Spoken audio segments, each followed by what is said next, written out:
نحمدہ ونصلی علی رسول الکریم اما بعد اعوذ باللہ من الشیطان الرجیم بسم اللہ الرحمن الرحیم ما کان محمد ابا احد من رجالکم ولکن رسول اللہ وخاتم النبیین۔ درود شریف پڑھیں۔ اللہم صلی علی محمد وعلی آل محمد کما صلیت علی ابراہیم وعلی آل ابراہیم انک حمید مجید۔ اللہم بارک علی محمد وعلی آل محمد کما بارکت علی ابراہیم وعلی آل ابراہیم انک حمید مجید۔ بیٹ کے فارم نے دوبارہ نکاح فارم بھی اور رجسٹریشن فارم نے نکاح نامہ در اسٹیپل دیا ورا ذاکر اللہ نمبر پکی۔ یہ جو آیت میں نے قرآن مجید کی آپ کے سامنے تلاوت کی ہے، اس میں جناب رسول اللہ صلی اللہ علیہ وسلم کے خاتم النبیین ہونے کا صراحتاً ذکر ہے کہ آپ صلی اللہ تعالیٰ علیہ وسلم اللہ تعالیٰ کے آخری نبی تھے اور قیامت تک کے لیے آپ کی نبوت اور رسالت جاری اور ساری ہے۔ چنانچہ مفسرین میں ایک بہت بڑے مفسر ہے حافظ عماد الدین ابن کثیر رحمۃ اللہ علیہ، جو ابن کثیر کے نام سے مشہور ہے۔ وہ فرماتے قد اخبر اللہ تبارک و تعالی فی کتابہ و رسولہ صلی اللہ علیہ وسلم فی السنہ المتواتر عنہ انہ لا نبی بعدہ لیعلموا ان کل من ادعى هذا المقام بعدہ فهو کذاب افاک دجال ضال مضل۔ یہ تفسیر ابن کثیر جلد نمبر 6 صفحہ 384 پر وہ فرماتے ہیں کہ اس آیت میں اللہ تعالیٰ نے اپنی کتاب میں اور اسی طرح رسول اللہ صلی اللہ علیہ وسلم کے احادیث مبارکہ میں تواتر سے یہ بات نقل آئی ہے کہ حضور پاک صلی اللہ علیہ وسلم کے بعد کوئی نبی پیدا نہ ہوگا، کوئی نبی پیدا نہ ہوگا۔ عیسیٰ علیہ السلام آئیں گے تو پہلے سے نبی ہے، یہ پوائنٹ یاد رکھیے۔ عیسیٰ علیہ السلام آئیں گے تو پہلے سے نبی ہے، ان کی نبوت اپنی جگہ۔ جب آئیں گے حضور پاک صلی اللہ علیہ وسلم کی شریعت کی تابعداری کریں گے، تاکہ امت جان لے کہ ہر وہ شخص جو آپ صلی اللہ علیہ وسلم کے بعد نبوت کا دعویٰ کرے وہ بڑا جھوٹا، افترا پرداز، دجال، گمراہ اور گمراہ کرنے والا ہے۔ یہ حافظ صاحب نے تفسیر ابن کثیر میں لکھا ہے۔ چنانچہ اگرچہ وہ آدمی عجیب عجیب حرکتیں کرے، دیوار پر سوار ہو کے دیوار کو دوڑائے، جیسے فرماتے کہ اس زمانے میں یمن میں اسود انسی نے نبوت کا دعویٰ کیا اور اس کی عجیب عادت ہی تھی، لوگ حیران تھے اور پریشان تھے۔ اور اسی طرح مسیلمہ کذاب نے نبوت کا دعویٰ کیا تھا یمامہ میں۔ دونوں کے ہاتھ پہ بڑے احوال فاسدہ اور اقوال باردہ ظاہر ہوئے، جنہیں دیکھ کر عقل و فہم والی بھی حیران ہو گئے تھے، لیکن وہ جھوٹے تھے، وہ ختم نبوت کے خلاف تھے۔ اور یہ چلے گا مسیح دجال تک، ایک دجال جو آئے گا جس کا آپ صلی اللہ تعالی علیہ وسلم نے احادیث مبارکہ میں ذکر کیا ہے کہ وہ جو ہے دجال کذاب، اس کے پاس جنت بھی ہوگی جہنم بھی، عجیب عجیب خرق عادت کے طور پر چیزیں اللہ تعالیٰ نے قدرت دی اور امتحان ہے، صادر ہوں گی۔ یہاں تک کہ ایک نوجوان سے کہے گا کہ تو مجھے مان، مجھ پر ایمان لا، وہ کہے گا نہیں تو کافر ہے، تو وہ اس کو قتل کرے گا اور پھر اس کو دوبارہ زندہ کرے گا۔ کتنی عجیب بات ہے، قتل کرنے کے بعد دوبارہ زندہ کرے گا۔ پھر وہ کہے گا اب مانتے ہو مجھے، وہ کہے گا اب تو سرے سے نہیں مانتا، اب تو سرے، اس لیے کہ میرے نبی نے بہت پہلے بتایا تھا کہ یہ دجال جب آئے گا تو یہ حرکتیں کرے گا، اب تو میرا یقین ہو کہ تو جھوٹا دجال ہے۔ اس وقت تک یہ لوگ آئیں گے۔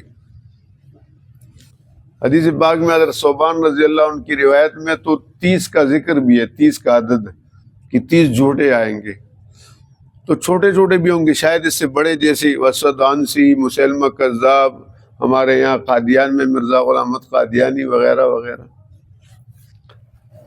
فرمایا یہ سب جھوٹے ہیں، یہ قرآن نے بتایا اور احادیث مبارکہ نے بتایا۔ ہمارا ایمان قرآن پر ہے اور رسول اللہ صلی اللہ علیہ وسلم کے احادیث مبارکہ پر ہے۔ اس طرح شاہ ولی اللہ محدث دہلوی رحمۃ اللہ علیہ نے موطأ امام مالک کی شرح ہے، مصوّع نام ہے، اس کے جلد نمبر 2 اور صفحہ 130 پر وہ فرماتے ہیں او قال ان النبی صلی اللہ علیہ وسلم خاتم النبوۃ ولكن معنى هذا الكلام انه لا يجوز ان يسمى بعد احد بالنبی۔ بڑی دلچسپ بات کہہ رہے ہیں کہ اگر کوئی آدمی اس طرح کہے کہ خاتم النبیین کا مطلب یہ کہ رسول اللہ صلی اللہ علیہ وسلم کے بعد کوئی نبی نہیں ہے، جائز نہیں ہے کہ کسی کو نبی کہا جائے۔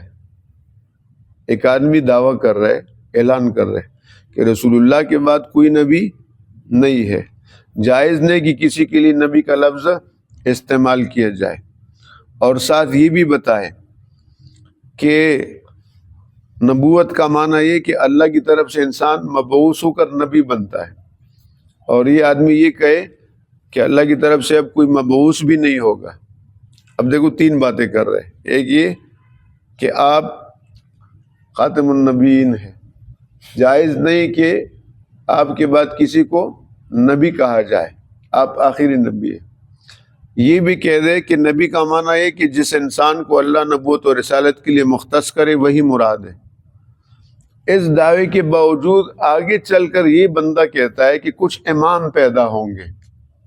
کیا ہوں گے؟ کچھ امام پیدا ہوں گے۔ وہ امام جو ہے وہ نبیوں کی طرح معصوم ہے، پاک ہے گناہوں سے، ان کی اطاعت فرض اور لازم ہے۔ فرمایا یہ آدمی بھی زندیق ہے۔ دیکھیے حضور کی ختم نبوت مان رہا ہے، آپ کے بعد کسی کے لیے نبی کا لفظ جائز نہیں سمجھتا، نبی کی تعریف بھی جانتا ہے کہ نبی وہ ہوتا ہے جس کو اللہ منتخب کرے نبوت اور رسالت، لیکن ساتھ ایک پخ لگاتا ہے، اور وہ پخ کیا ہے؟ امام، کہ نہیں ائمہ آئیں گے اور وہ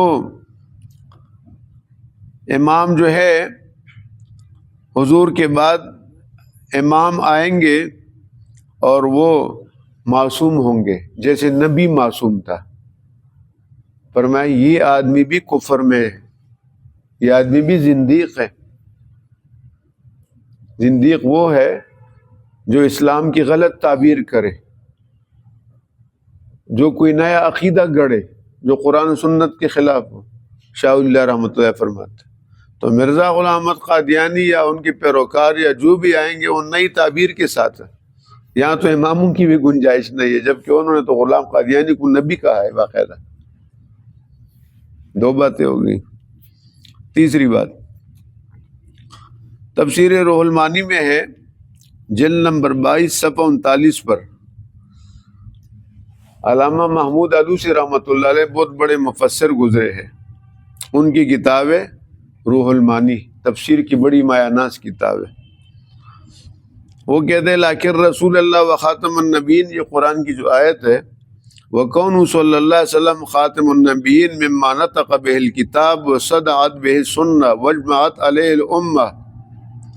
3 باتیں قرآن نے بتایا، رسول اللہ کے حدیث نے بتایا، اور امت کے اجماع نے، صحابہ کا اجماع، تابعین کا اجماع، تبع تابعین کا، ائمہ کا، پوری امت کا اجماع ہے کہ رسول اللہ صلی اللہ علیہ وسلم کے بعد کوئی نبی۔ اب کوئی بھی دعویٰ کرے نبوت کا،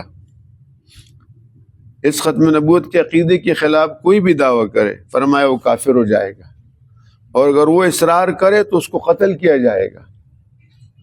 ہم قادیانیوں سے کہتے ہیں کہ تمہیں تو جس پاکستان کی جس آئین کو تم نہیں مانتے اسی نے تمہیں بچایا ہے، ورنہ شریعت میں، فتاویٰ میں، تفسیروں میں حکم یہ ہے کہ ایسے مدعی نبوت یا ان کے پیروکار جو جھوٹے ہوتے ہیں ان کا علاج تو ہے کہ ان کو قتل کر دیا جائے۔ تو تمہاری قتل سے ہمیں روکنے والا پاکستان کا آئین ہے، ورنہ تمہاری سزا تو یہ ہے۔ اس لیے کہ میرے نبی کی نبوت میں شبخون مار رہے ہو، میرے ایمان مجھ سے چھین رہے ہو، میرا کلمہ مجھ سے چھین رہے ہو، میرا دین مجھ سے چھین رہے ہو، میرے اسلام۔ اس لیے کہ نبی بدلنے سے کلمہ بدل جاتا ہے، دین بدل جاتا ہے، کتاب بدل جاتی ہے، تو سب کچھ مجھ سے چھین رہے ہو۔ تو یہ فتاویٰ میں بھی لکھا ہوا ہے۔ تو بہرحال یہ ایک بڑا فتنہ ہے، اللہ تعالیٰ ہم سب کی حفاظت فرمائے۔ سبحانک لا علم لنا الا یا رب، ان ساتھیوں کا بیٹھنا قبول فرما، سب کو اجر عظیم عطا فرما۔ رسول اللہ صلی اللہ علیہ وسلم کے تحفظ ختم نبوت، تحفظ ناموس صحابہ، تحفظ ناموس اہل بیت کے لیے ہم سب کو قبول فرما۔ ہم سب سے راضی ہو جا، ہمارے حال پہ رحم فرما، پریشانیاں دور فرما، اس درس کو جاری اور ساری فرما، اس فیضان کو قیامت تک جاری رکھ، پورے چاردانگ عالم میں پہنچا دے۔ یا اللہ ان ساتھیوں کی پریشانیاں دور فرما، غیب سے مدد فرما، سب کی حفاظت فرما۔ ان میں کئی ساتھی بیمار ہیں، ہمارے بزرگ حاجی صاحب بیمار ہیں، اللہ سب کو صحت عطا فرما، گھروں میں جو بیمار ہیں ان کو بھی صحت عطا فرما۔ صلی اللہ جزاک اللہ۔